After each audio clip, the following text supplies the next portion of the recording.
जय हिंद साथियों, welcome to self study classes with Sumit Jain YouTube channel में आप सभी का स्वागत है। दोस्तों, आज के इस वीडियो में हम पढ़ने वाले हैं हिंदी के कुछ महत्वपूर्ण प्रश्नों के बारे में। ठीक है, तो सभी लोग वीडियो को लाइक करेंगे और वीडियो को शेयर भी करना है और आपको 4 विकल्प के माध्यम से अपना उत्तर भी बताना है। जो भी साथी नए हैं वो चैनल को सब्सक्राइब कर लें और वीडियो को लाइक कर दें। ठीक है, और बेल आइकन को जरूर दबाएं। बेल आइकन को दबा करके उसमें ऑल पर क्लिक करना है। ठीक है, तो स्टार्ट करेंगे दोस्तों आज का ये वीडियो। सबसे पहला जो आपका प्रश्न है वो है कि बिनु पग चले सुने बिनु काना, कर बिनु कर्म करे विधि नाना। उपर्युक्त पंक्तियों में कौन सा अलंकार है?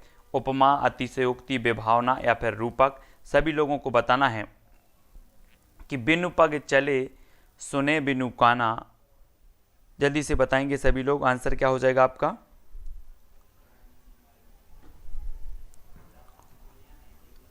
तब आपका बिल्कुल सही आंसर होगा दोस्तों विभावना। विभावना यानी कि जहां कारण भी नहीं है और कार्य हो रहा है, बिना कारण के भी कार्य होता है, जहां पर वहां होता है आपका विभावना अलंकार, है ना। बिना पग के भी, है ना, चल रहा है, बिना पैर के भी चल रहा है ना। सुने बिनु काना, बिना कान के भी सुन रहा है, मतलब कारण भी नहीं है और कार्य हो रहा है, वहां पर आपका होता है विभावना अलंकार। यानी कि जो 3 नंबर है वो बिल्कुल यहाँ पर सही हो जाएगा। अगला क्वेश्चन है दोस्तों, गहरा शब्द के लिए कौन सा विलोम शब्द सही है? गहरा का विलोम शब्द आपको बताना है। उत्तर क्या हो जाएगा? अछल, उथल, उछाल या उथला। तो गहरा का जो विलोम शब्द है वो क्या हो जाएगा?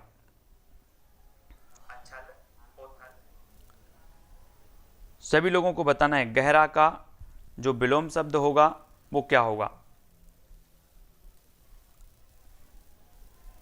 गहरा शब्द के लिए विलोम शब्द यहां पर आपका क्या हो जाएगा? प्रश्न क्रमांक 2 का आंसर तो उत्तरा उथला हो जाएगा, है ना। यानी कि जो विकल्प नंबर आपका 4 है वो सही होगा। गहरा का हो जाएगा उथला, 4 नंबर। ठीक है, नेक्स्ट देख लेते हैं दोस्तों, जिसका कभी शत्रु पैदा ही नहीं हो के लिए प्रयुक्त होने वाला शब्द क्या है? स्कंदगुप्त, अजात शत्रु, अजानुबाहु या फिर अजय। जिसका कभी शत्रु पैदा ही ना हुआ हो उसके लिए एक शब्द कौन सा है?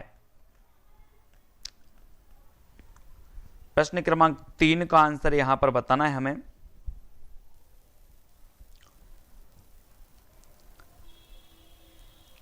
तब आपका बिल्कुल सही जो आ जाएगा वो क्या हो जाएगा? अजात शत्रु। यानी कि जो विकल्प नंबर आपका 2 है वो बिल्कुल सही हो जाएगा, 2 नंबर का। ठीक है, नेक्स्ट नीचे दिए गए विकल्पों में से हस्तक्षेप का शुद्ध रूप लिखना है दोस्तों। हस्ताक्षेप का शुद्ध रूप क्या हो जाएगा? हस्ताक्षेप, हस्त आक्षेप, हस्ताक्षेप या फिर हस्तक्षेप। तो हस्ताक्षेप का जो शुद्ध रूप हो जाएगा वो क्या हो जाएगा? प्रश्न क्रमांक 4 और उत्तर आपको बताना है 4 विकल्पों में से।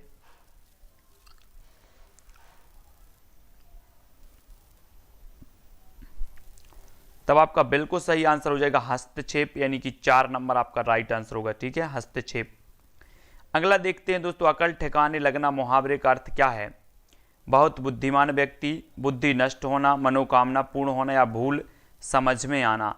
अकल ठिकाने लगना मुहावरे का अर्थ यहां पर बताना है। प्रश्न क्रमांक 5 का उत्तर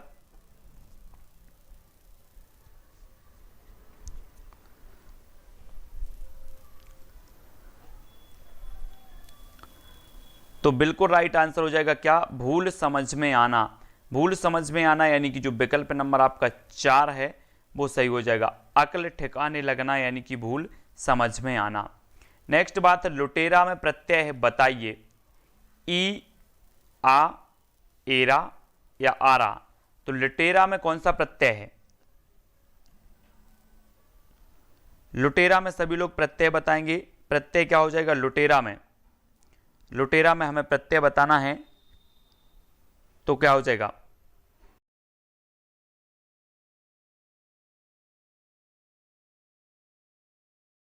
तब आपका राइट आंसर क्या हो जाएगा? लुटेरा में प्रत्यय बताना है यहां पर और आंसर हो जाएगा एरा।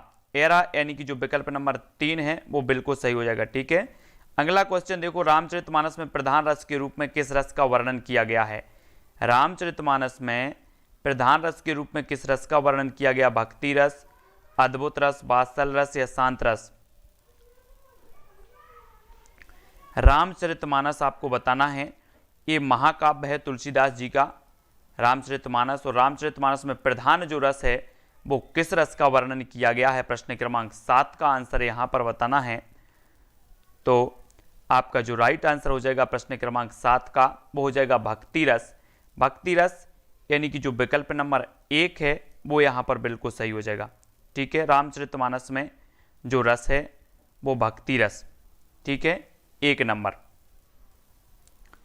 अगला क्वेश्चन देखो, राम सुबरन सुखमाकर सुगदना थोर में छंद का नाम बताना है हमें। चौपाई छंद है, सोरठा छंद है, बरबई छंद है या फिर दोहा छंद है?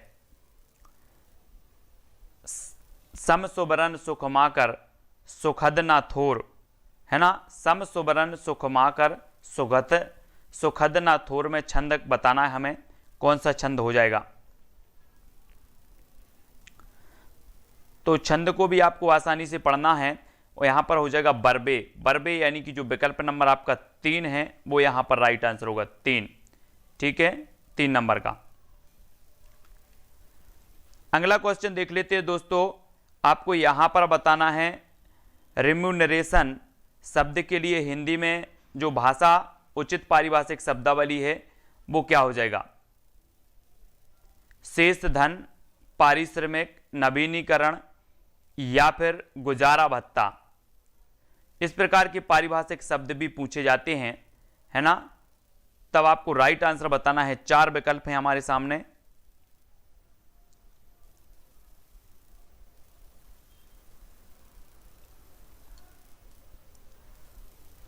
तो आपका बिल्कुल सही आंसर हो जाएगा दोस्तों पारिश्रमिक। पारिश्रमिक यानी कि जो विकल्प नंबर 2 है आपका वो बिल्कुल सही हो जाएगा, बी नंबर का।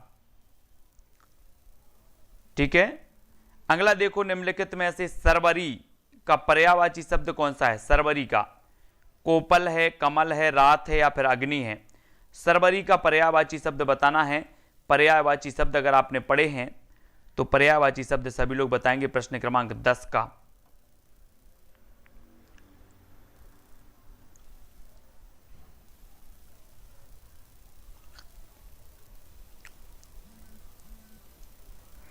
तो आपका राइट आंसर होगा क्या? रात।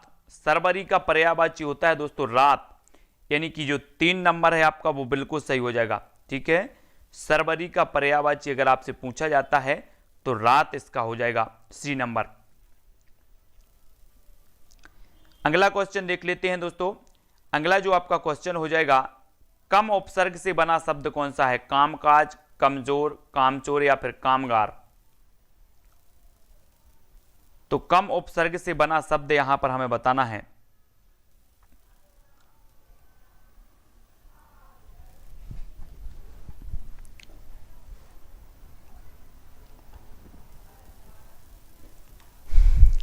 तो राइट आंसर आपका हो जाएगा क्या? कमजोर। कम और जोर है ना, तो इसमें कम जो हो जाएगा उपसर्ग हो जाएगा, तो कम उपसर्ग से बना जो शब्द है वो कमजोर है, 2 नंबर। अगला क्वेश्चन यहां पर देखते हैं, क्या हुई बावली अर्धरात्रि को चीखी कोकिल बोले, तो उपयुक्त उदाहरण किस अलंकार को दर्शाता है? क्या हुई बावली अर्धरात्रि को चीखी कोकिल बोले, तो उपयुक्त उदाहरण आपको बताना है बीभत्स, उपमा, मानवीकरण या फिर कोई नहीं।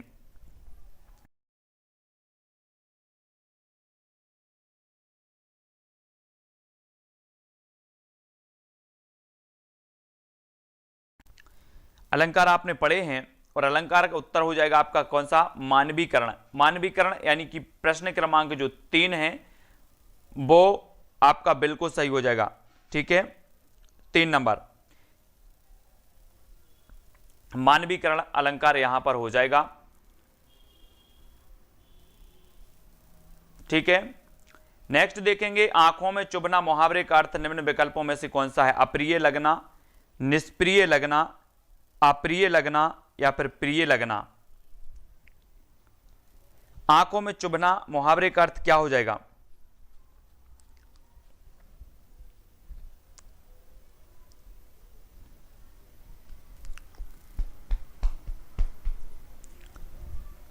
तब आपका बिल्कुल सही आंसर होगा अप्रिय लगना, यानी कि जो विकल्प नंबर आपका 3 है वो सही हो जाएगा। ठीक है, अप्रिय लगना यानी कि आंखों में चुभना। नेक्स्ट बात कर लेते हैं दोस्तों, किनारा के लिए सही पर्यायवाची वाले शब्दों की पंक्ति को चुनिए। किनारा, तट, तीर, कगार, तट, तर, कगार, तट, तीर, कगर, तट, तीर या फिर कगार। तो किनारा के लिए सही पर्यायवाची शब्दों को हमें चुनना है। प्रश्न क्रमांक 4।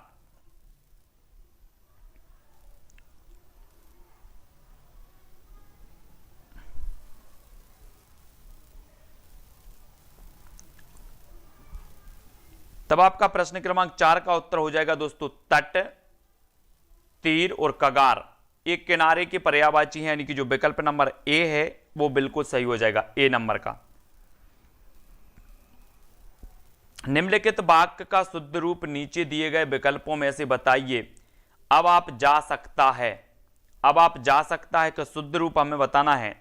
अब आप जा सकता हो, अब आप जा सकते हो, अब आप जा सकते हैं या फिर अब आप अब जा सकते हो। तो अब आप जा सकता है का शुद्ध रूप हमें यहां पर बताना है। क्या हो जाएगा शुद्ध रूप? प्रश्न क्रमांक 5 का उत्तर है दोस्तों अब आप जा सकते हैं। अब आप जा सकते हैं यानी कि जो विकल्प नंबर 3 है वो सही हो जाएगा, 3 नंबर। अगला देख लेते, प्रत्यक्ष का निम्न में से कौन सा सही विलोम शब्द है? प्रत्यक्ष का बताना है। परोक्ष, परोक्ष, परोच्चा या फिर परोच्च। कौन सा सही विलोम शब्द है प्रत्यक्ष का? प्रत्यक्ष का विलोम शब्द बताना है आपको। क्या हो जाएगा सही उत्तर?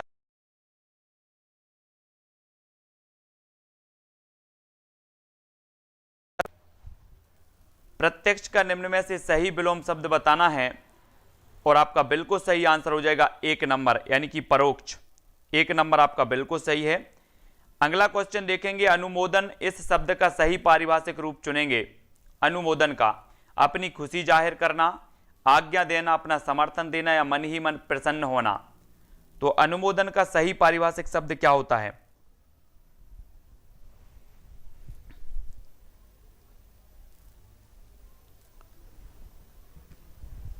तब आपका बिल्कुल सही आंसर होगा अपना समर्थन देना, यानी कि जो विकल्प नंबर 3 है वो सही है ना। अनुमोदन का अर्थ होता है अपना समर्थन देना, 3 नंबर। अगला क्वेश्चन देखो, अकाल पीड़ित का सही सामासिक विग्रह निम्न में से कौन सा है? अकाल से पीड़ित, अकाल के लिए पीड़ित, अकाल का पीड़ित या अकाल पर पीड़ित। अकाल पीड़ित का सही सामासिक विग्रह यहां पर बताना है आपको।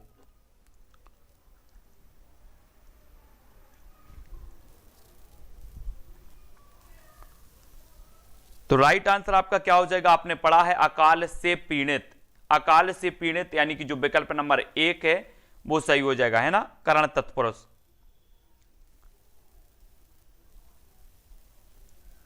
अगला क्वेश्चन देख लो, जिस स्त्री का पति बाहर हो के लिए उपयुक्त शब्द क्या है? अप्रत्याशित, अप्राकृत, प्रोषित पतिका या फिर आश्वस्त। जिस स्त्री का पति बाहर हो के लिए एक शब्द बताना। प्रश्न क्रमांक 9 का आंसर क्या हो जाएगा?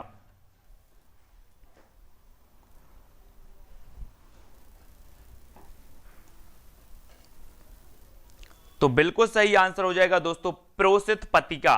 प्रोषित पतिका यानी कि जो 3 नंबर है वो यहां पर सही होगा, प्रोषित पतिका। ठीक है, 3। अगला क्वेश्चन देखो, मैं अपने गुरु खाली स्थान रखता हूं। इस वाक्य के रिक्त स्थान में उपयुक्त शब्द भरना है। के ऊपर श्रद्धा, को श्रद्धा, पर श्रद्धा, के आगे श्रद्धा। तो मैं अपने गुरु बताना है।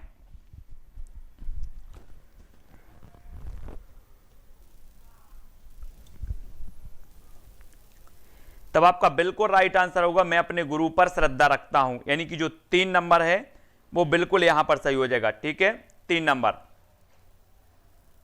अगला क्वेश्चन देखते हैं दोस्तों, जिसके सिर पर चंद्रमा हो के लिए शब्द निम्न में से कौन सा है जिसके ऊपर चंद्रमा हो? चंद्रसर, चक्रपाणी, चंद्रशेखर या फिर सरचंद? जिसके ऊपर चंद्रमा हो के लिए एक शब्द हमें बताना है, प्रश्न क्रमांक 1 का आंसर।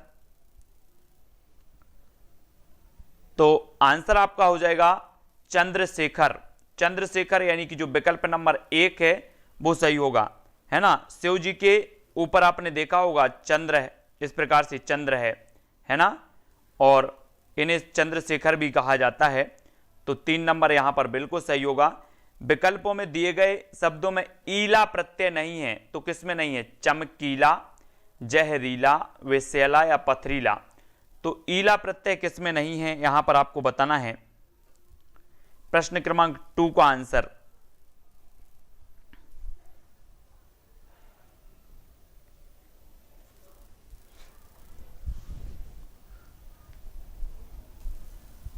तब आपका राइट आंसर होगा विषैला। विषैला यानी कि जो 3 नंबर है वो सही हो जाएगा। ईला प्रत्यय नहीं है तो विषैला में, ठीक है। 3। अगला देखो, नीचे दिए गए विकल्पों में से कौन सा उत्प्रेक्षालंकार का भेद नहीं है? उत्प्रेक्षालंकार का भेद नहीं है तो कौन सा नहीं है? अर्थांतरान्यास, फलोत्प्रेक्षा, हेतु उत्प्रेक्षा, वस्तु उत्प्रेक्षा। तो प्रश्न क्रमांक 3 का उत्प्रेक्ष अलंकार का भेद नहीं है तो कौन सा नहीं है? तब आपका बिल्कुल सही आंसर हो जाएगा दोस्तों विकल्प नंबर 1, अर्थांतरन्यास, यानी कि जो विकल्प नंबर 1 है ये उत्प्रेक्ष अलंकार का भेद नहीं है। फलोत उत्प्रेक्षा, हेतु उत्प्रेक्षा और वस्तु उत्प्रेक्षा ये भेद होते हैं उत्प्रेक्ष अलंकार के। शुद्ध शब्द का चुनाव करना है हमें, है ना। कृपया, कृपया, कृपया या फिर कृपया। शुद्ध शब्द का चुनाव करिए, 4 का उत्तर बताना है। कृपया कैसा लिखा जाता है?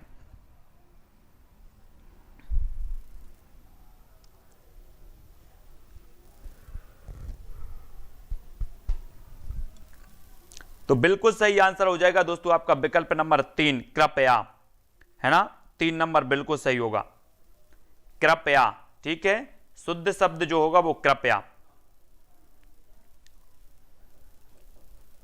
अगला क्वेश्चन देख लेते हैं। उपकार शब्द का विलोम क्या है? उपकार का नेकी, प्रत्युपकार, परोपकार या अपकार।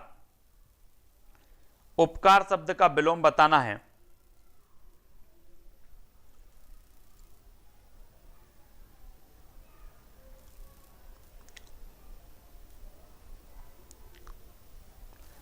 तो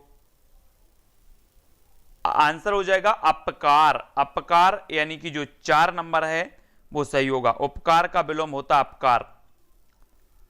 पर्यायवाची वाले शब्दों की पंक्तियों को चुनिए। पत्नी, पत्नी के पर्यायवाची बताना है यहां पर आपको। पत्नी, बामा, दारा, भार्या, वधु, आत्मजा, सुता, प्रभा, आभा। पत्नी के पर्यायवाची वाली पंक्ति को चुने जिसमें पत्नी के पर्यायवाची दिए हैं।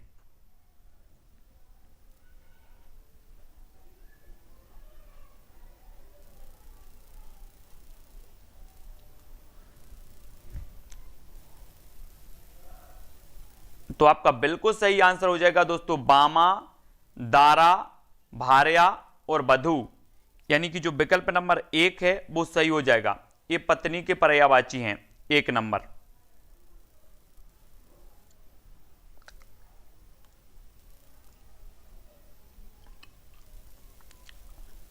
अगला क्वेश्चन देखो, अर्पिता पिता की संतान थी। इस वाक्य के रिक्त स्थान में उपयुक्त शब्द बताना है आपको। अर्पिता पिता की संतान थी। इकलौती, एकल, अकेला, एकमात्र। प्रश्न क्रमांक 7 का उत्तर बताना। अर्पिता पिता की इकलौती खालिस्तान संतान थी। तो सभी लोगों को पता भी है इकलौती यानी कि जो विकल्प नंबर 1 है वो सही हो जाएगा। इकलौती संतान थी, ठीक है। अर्पिता पिता की इकलौती संतान थी। सुरेंद्र द्वारा सुंदर गीत लिखे गए हैं। इस वाक्य में कौन सा वाच्य है? वाच्य बताना है। सुरेंद्र द्वारा सुंदर गीत लिखे गए हैं। भाववाच्य, कर्मवाच्य, इनमें से कोई नहीं, या फिर कर्तरीवाच्य। वाच्य आपने पढ़े हैं, वाच्य 3 प्रकार के होते हैं, कर्तृवाच्य, कर्मवाच्य और भाववाच्य। तो सुरेंद्र द्वारा सुंदर गीत लिखे गए हैं, इस वाक्य में जो वाच्य हैं वो कौन सा वाच्य है? तब आपका बिल्कुल सही आंसर हो जाएगा कर्मवाच्य, यानी कि 2 नंबर बिल्कुल सही होगा। ठीक है, कर्मवाच्य। अगला देख ली, यथाविधि में कौन सा समास है? अव्ययी भाव समास, तत्पुरुष समास, कर्मधारय समास या फिर द्विगु समास। तो यथाविधि बताना है।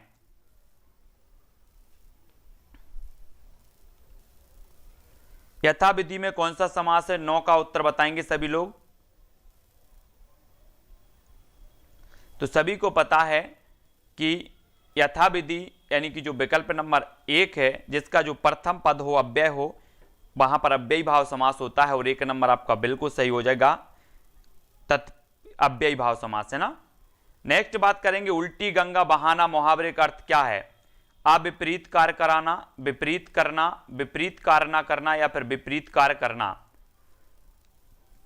उल्टी गंगा बहाना मुहावरे का अर्थ बताना है।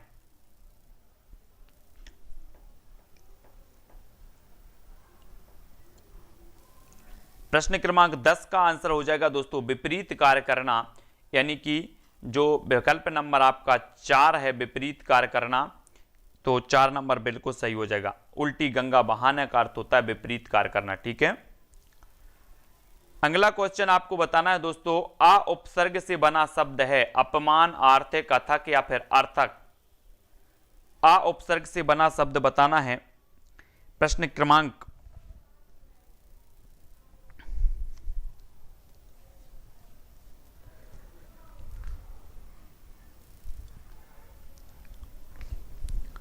तब आपका बिल्कुल सही आंसर हो जाएगा अथक। अथक यानी कि जो 3 नंबर है वो सही हो जाएगा इसमें, है ना।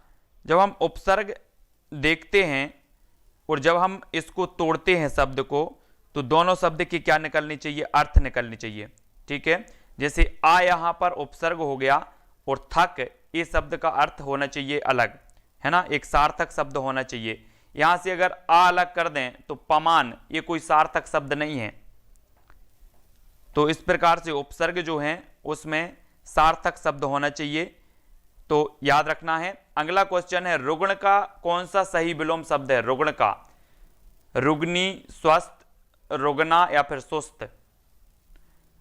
रुग्ण का सही विलोम शब्द बताना है हमें यहां पर।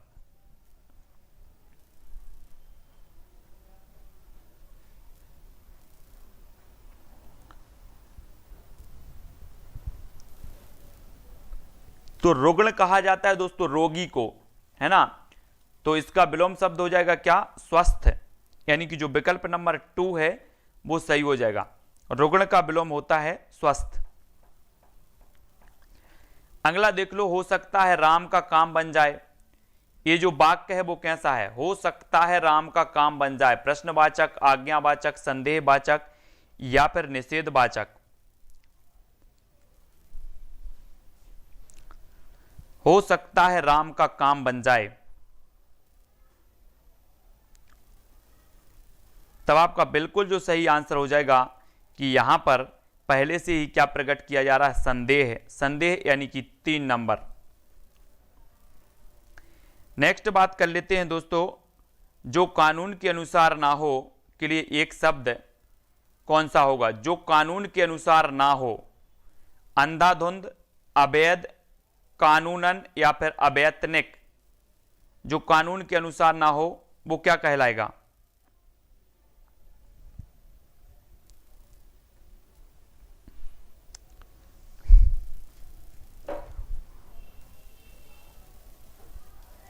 तो सभी को पता है कि जो कानून के अनुसार ना हो वो क्या कहलाएगा? अवैध, है ना। अवैध यानी कि जो विकल्प नंबर 2 है वो यहां पर सही होगा। तलवार की धार पर चलना मुहावरे का अर्थ क्या हो जाएगा? शांत हो जाना, शक्तियां प्राप्त कर लेना, जोखिम भरा काम करना या फिर मर जाना। तलवार की धार पर चलना मुहावरे का अर्थ बताना है यहां पर। प्रश्न क्रमांक 5 का क्या हो जाएगा राइट आंसर?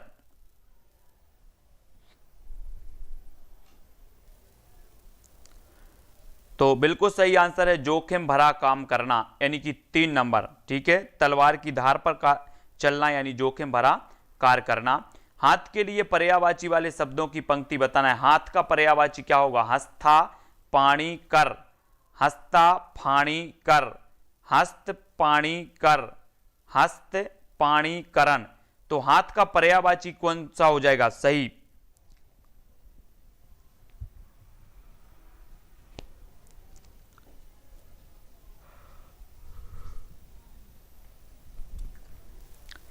तब आपका बिल्कुल सही आंसर हो जाएगा क्या? हस्त पाणी और कर, है ना। ये आपका 3 नंबर बिल्कुल सही हो जाएगा, हाथ का पर्यायवाची। अगला क्वेश्चन देख लेते दोस्तों। मुख बाल रवि सम लाल, पंक्ति में अलंकार कौन सा है? मुख बाल रवि सम लाल,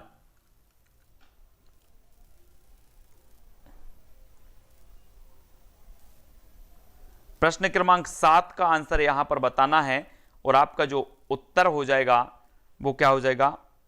उत्प्रेक्षा अलंकार। उत्प्रेक्षा यानी कि जो 4 नंबर है वो सही हो जाएगा, उत्प्रेक्षा अलंकार। मुख बाल रवि सम लाल, ठीक है, डी नंबर उत्प्रेक्षा। अगला क्वेश्चन देखेंगे, परिणाम शब्द का सही विग्रह क्या होगा? परिधन राम, परिधन नाम, परिधन मान, प्रधनमान। तो परिणाम शब्द का सही विग्रह करना है।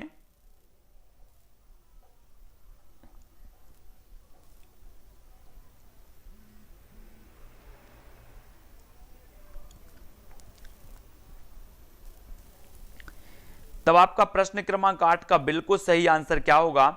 यहां पर परिधन नाम यानी कि जो विकल्प नंबर 2 है वो सही हो जाएगा। राम नहीं आएगा, राम नहीं आएगा, परिधन नाम आएगा, ठीक है, 2 नंबर।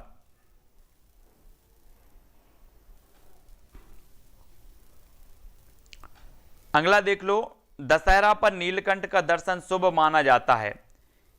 इस वाक्य में सदा बहुवचन में रहने वाले शब्द को ज्ञात करना है। यहां पर आपको बताना है कि कौन सा शब्द ऐसा है जो सदा बहुवचन में प्रयोग किया जाता है। दशहरा पर नीलकंठ का दर्शन शुभ माना जाता है, तो आपको बताना है दशहरा है, दर्शन या फिर नीलकंठ, कौन सा ऐसा शब्द है जो सदा बहुवचन के रूप में प्रयोग किया जाता है।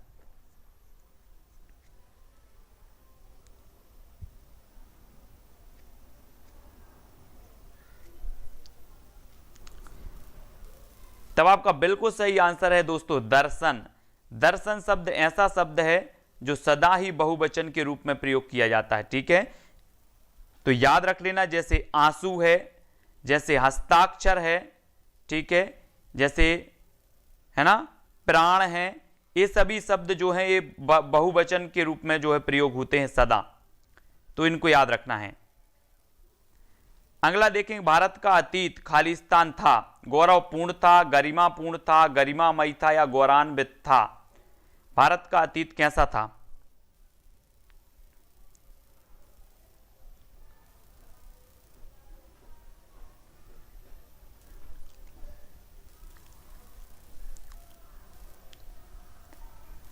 तो राइट आंसर हो जाएगा दोस्तों गौरवपूर्ण।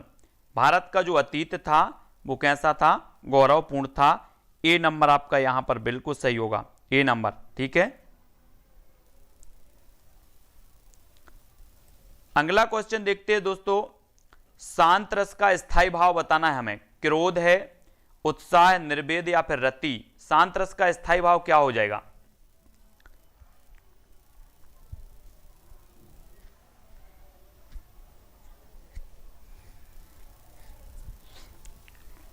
तो सभी लोगों को पता है कि जो शांत रस का स्थायी भाव है 3 नंबर यानी कि निर्वेद है, ठीक है, निर्वेद। पीपर पात सरस मन डोला में कौन सा अलंकार है? उपमा, श्लेष, अनुप्रास या उत्प्रेक्षा। पीपर पात सरस मन डोला में हमें अलंकार बताना है।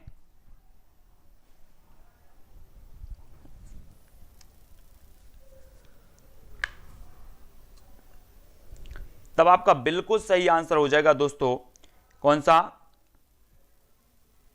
आपका हो जाएगा उपमा अलंकार। अब यहां पर पापा आ रहा तो ऐसा नहीं बोल देना कि सर ये तो अनुप्रास है ना, कुछ लोग चले गए ना अनुप्रास की ओर। यहां पर उपमा अलंकार है, मैंने आपको बताया था। यहां पर सरस जो वाचक शब्द आया है, पीपर पात सरस मन डोला, यानी कि जो उपमा अलंकार है वो ए नंबर सही हो जाएगा। आहट प्रत्यय से बना शब्द कौन सा है, चिल्लाहट, मिलाहट, लिखावट या थकावट।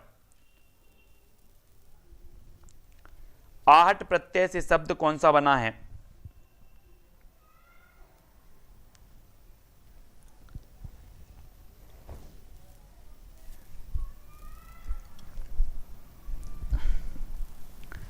तब आपका बिल्कुल सही आंसर होगा दोस्तों चिल्लाहट। चिल्लाहट यानी कि एक नंबर। आहट प्रत्यय से जो बना शब्द है वो है चिल्लाहट, और एक नंबर आपका बिल्कुल सही होगा। अगला है नीचे दिए गए विकल्पों में से सशंकित का शुद्ध रूप कौन सा है, सशंक, सशंक, साशंक या फिर शशांक। सशंकित का शुद्ध रूप क्या हो जाएगा,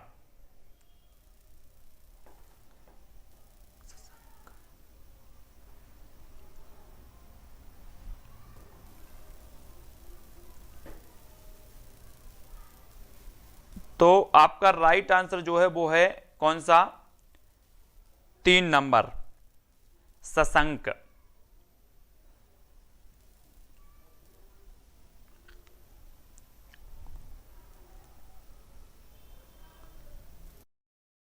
ठीक है, सशंक आपका बिल्कुल सही होगा 3 नंबर।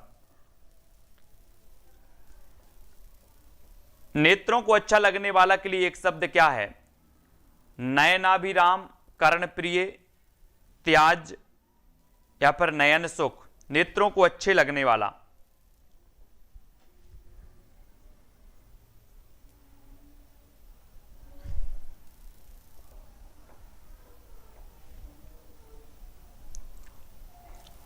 प्रश्न क्रमांक 5 का जो राइट आंसर होगा वो होगा नयनाभिराम। नयनाभिराम यानी कि जो विकल्प नंबर 1 है वो सही होगा, है ना।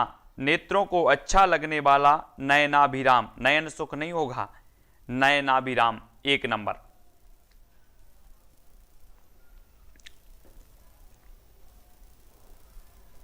अगला क्वेश्चन है निम्न में से अधिक शब्द के लिए कौन सा सही विलोम होगा, अधिक के लिए नॉन, नॉन, न्यून या फिर नून। अधिक के लिए विलोम शब्द बताना है यहां पर, अधिक।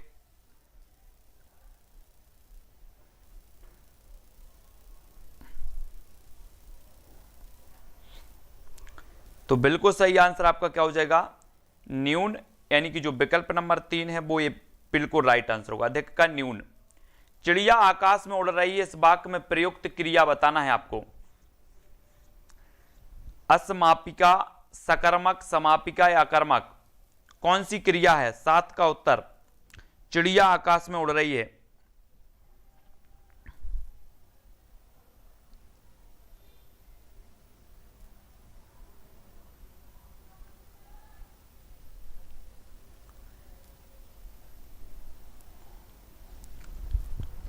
तब आपका बिल्कुल सही आंसर होगा दोस्तों अकर्मक। अकर्मक यानी कि 4 नंबर जो है वो बिल्कुल सही हो जाएगा। ठीक है, एक इसका ट्रिक है क्या पहचानने की, क्रिया पहचानने की, किसे या फिर क्या। क्या लगेकर आप अगर यहां प्रश्न पूछते हैं कि क्या उड़ रही है, क्या उड़ रही है, अगर यहां पर उत्तर में कर्ता आए तो समझना अकर्मक, ठीक है, और अगर आपका कर्म आए तो सकर्मक। ठीक है, अगला क्वेश्चन देखो, अंग अंग मुस्कुराना, इस मुहावरे का अर्थ क्या है, स्वस्थ होना, मोटा होना, बहुत दर्द होना या बहुत प्रसन्न होना। प्रश्न क्रमांक 8 का उत्तर बताना है सभी लोग। मैंने एक क्रिया का वीडियो डाला है बनाकर, सकर्मक क्रिया और अकर्मक क्रिया का, एक बार देख लेना आप, तो क्रिया कभी गलत नहीं करेंगे। ठीक है, तो अंग अंग मुस्कुराना, इस मुहावरे का अर्थ क्या हो जाएगा, तब आपका बिल्कुल सही आंसर होगा बहुत प्रसन्न होना, यानी कि जो 4 नंबर है वो बिल्कुल सही होगा। 4 नंबर, अंग अंग मुस्कुराना यानी बहुत प्रसन्न होना। उसके आंसू थम नहीं रहे थे, इस वाक्य में प्रयुक्त ऐसे शब्द को ज्ञात करना है जो सदा बहुवचन में प्रयुक्त होता है। तो कौन सा शब्द है जो बहुवचन में प्रयोग होता है? आंसू, उसके, नहीं या फिर थम।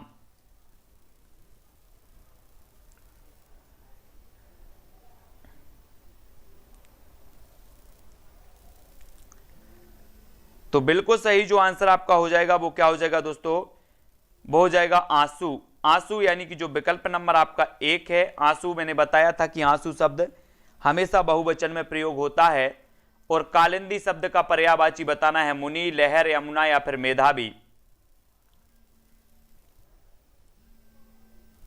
कालिंदी शब्द का पर्यायवाची क्या होगा?